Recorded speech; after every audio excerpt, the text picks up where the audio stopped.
So Israel kills at least or killed at least 21 civilians in strike on Christian town in North Lebanon, and they were like displaced family rented this house so they can escape the horrific time where they lived in the south. Is it how Israel defending herself by carrying an attack in north of Lebanon in a Christian town that there's no existence of Hezbollah militias? So I can't speak to the circumstances around that particular strike, but obviously the loss of civilian life is extremely troubling, and we've made that clear to the government of Israel. Okay, there was a call between Secretary Blinken and Speaker of the House, Berry. Can you just give us some insight about this call that lasted 40 minutes? Sure. So the Secretary spoke to the Speaker of the Lebanese Parliament as well as to the Prime Minister on Friday to make clear that we want to see a diplomatic resolution to the conflict between Israel and Hezbollah, that we want that diplomatic resolution to include the full implementation of 1701, that we continue to support Lebanese institutions, including the Lebanese Armed Forces, which we see as a bulwark for stability in the country, and that we want to see Lebanon choose a new president, and that it's the Lebanese people and not anyone else that should make that decision. And he urged them to move forward with that process, as we have consistently made clear we want to see the government of Lebanon do. Okay, my last question. On what's happening in the north of Gaza, I mean, the letter talks about this a lot. What is your assessment of both, the tactics the Israelis are using and the impact on civilians? So I don't. What do you mean in assessment on the tactics there? What do you mean by that? Well, I mean, there's been quite a bit of reporting that the suspicion among Palestinians, for example, is that this is part of the so-called general's plan, that this is, some retired Israeli generals who had proposed the idea of effectively a siege where you force out civilians, and those who are left are effectively treated as militants. And the term they used was surrender or starve. Is that happening in your view? So I can't speak to what the intention of the government of Israel is in conducting these operations. They will have to do that. I can make clear that the policy of the United States is that there should be no forced relocation of people from Gaza, or from northern Gaza, and that there should be no permanent occupation of territory in Gaza. And when it comes to the situation in North Gaza, the effect of not just the military operations of the past few weeks, but the closing of the gates in the north and the restriction on movement of aid from the south to the north, the effect has been extremely, extremely dire for people who live in northern Gaza. When you look at the situation, it's gotten extremely difficult all across Gaza, but that impact has been heightened in northern Gaza.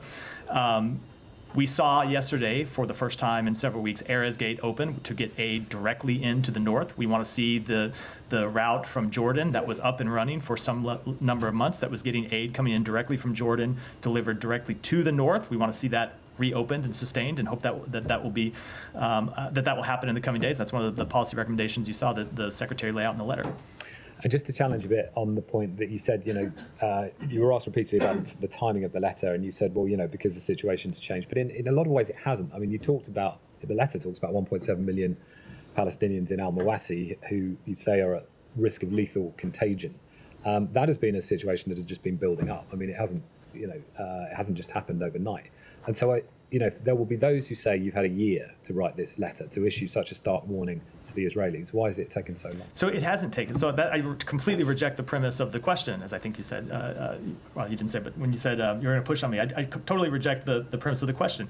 We have intervened on numerous occasions. It's the point I made to Humera's question. In the days right after October 7th, the Secretary was in Israel having very difficult conversations with the Prime Minister about the need to let the first trucks come in across the border. And he was successful and got Rafah opened up for trucks to come across the border. We then had very difficult conversations with Israel about the need to open Kerem Shalom. And those conversations included the President, the Secretary, the National Security Advisor, others across our government. And we saw Kerem Shalom open. We saw over the course of months repeated examples of the U.S., not any other country, but the United States intervening and getting results. Now, what we have seen is a significant degradation in the amount of humanitarian assistance that's coming in. As I said in response to one of the other questions, shouldn't assume that the letter is our first intervention with the government of Israel about the situation just over the past few months. We have been making it clear to them that we needed to see results, and we haven't seen the results. And that's why we sent the letter that we sent on Sunday. You see that the Israelis are conducting a limited operation in Lebanon? So with respect to their ground operations in the north, they continue to operate limited incursions, and we continue to watch it very closely. Okay, I want to follow up on the question about the airport, because the message the U.S. Embassy in Beirut put out yesterday created panic in Lebanon because people are afraid and they are trying to leave. You said that You made it clear to the Israeli that you oppose bombing Beirut, but what about the airport? Did you make it clear that? Oh yeah, and I've spoken to that before. I spoke to that previously. We have made clear to the government of Israel that the airport needs to stay open, that we wanted the airport to stay open, that we want the roads to the airport to stay open. The message, I hope people didn't misinterpret it, so let me make clear if they did. The message that we sent out was for American citizens and lawful permanent residents and their eligible family members, making clear that we may not be able to continue these flights that we have organized in perpetuity. It wasn't about the status of the airport. It was because we have not seen sufficient demand for those flights. We've had flights going out with 12 people on them, and so we want to see people know that these options exist and that they should take them. Moving to the politics, the speaker had a call with Macron, and he made the Lebanese speaker, Nabi Berri, and I assumed you didn't mean Mike Johnson. So no, but obviously, when we saw the readout or the leaks in the media, you are not aligned with the French when it comes to the outcome in Lebanon. They are calling for an immediate ceasefire, as per the Lebanese politicians. So are you aligned with them? So we have not called for an immediate ceasefire, but we are aligned in that we want to see ultimately a diplomatic resolution. Is the secretary going to participate in the conference? I don't have any travel announcements to make today.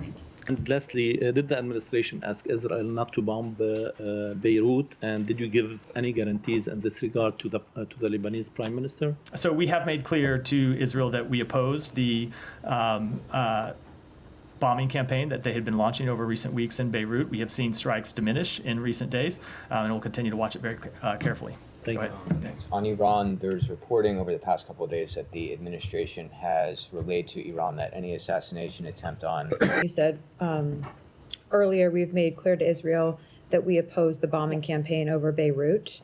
Last week, you actually wouldn't characterize the U.S. position on those bombings. So can you explain to us what's changed over the course of the last week? So there are specific strikes that it would be appropriate for Israel to carry out. But when it comes to the scope and nature of the bombing campaign that we saw in Beirut over the past few weeks, it's something that we made clear to the government of Israel we had concerns with and we were opposed to. So if they return to that bombing campaign with an appropriate scope, which I assume you're not going to define, I'm not going to speak to a hypothetical here. then that would be fine? We've had concerns about the nature of that campaign, and we've expressed those privately to the government of Israel. And you said that they have been halted for now, which So you're welcoming. we've seen them come down over the past few days, which is not a prediction about what will happen in the future, but we have seen them come down. Will there be implications for Israel if they don't continue to stay at the levels they're at? I just don't want to speak to hypotheticals. Just on that, Matt, so are you telling them not to bomb Beirut at all? We have made clear that we are opposed to the campaign, the way we've seen it conducted over the past few weeks. Now, they do have a right to go after legitimate terrorist targets. We see Hezbollah continue to operate across Lebanon, and Israel does have a right to defend itself against those terrorists who pose a threat to the state of Israel. But we've had real concerns about the nature of the campaign that we saw roll out across Beirut over the past few weeks, and we made those concerns publicly. I'm not going to speak to it in any detail from here, but we have had quite detailed conversations with the government. Can you elaborate on that nature? Is it the number of high civilian deaths? Is it them seemingly targeting like civilian infrastructure? It is largely the civilian toll. It's the civilian toll. Go ahead. And I'll come to you next. More people I want to get to. Ryan. Real quick, Israel, then one non-Israel question. Yeah. To follow up on what she was asking, when you say that Israel has a right to strike terrorist targets in Beirut, but have to be concerned about the civilian casualties, the entire city is densely populated. Like, how could they attack terrorist targets in Beirut without there being civilian casualties? I'm not going to get into prescribing the nature of a military campaign from here. It is a principle that's true for every country that they have a right to defend themselves against terrorism. But we've had real concerns about the way we saw the bombing campaign in Beirut roll out over the last few weeks. No, let me just hold. Ryan said he had another question, so before you interrupt. Well, maybe to her point, it goes to say, 20 years ago when Ariel Sharon attacked a Hamas commander in Gaza. The Bush administration, I'm sure you've seen this quote going around. The Bush administration said, "This is outrageous. 8 civilians were killed. This is an unacceptable civilian toll." When dozens or hundreds of civilians are killed in attacks on Hezbollah leadership, there isn't even a statement accompanying it saying we regret the civilian toll. What changed? Nothing changed. I just made very clear, as I made clear last week, we made clear since the beginning that we were concerned about the loss of civilian life. We're always concerned about the loss of civilian life, and that continues to be the case. Well, the non-Israel question, Ecuador.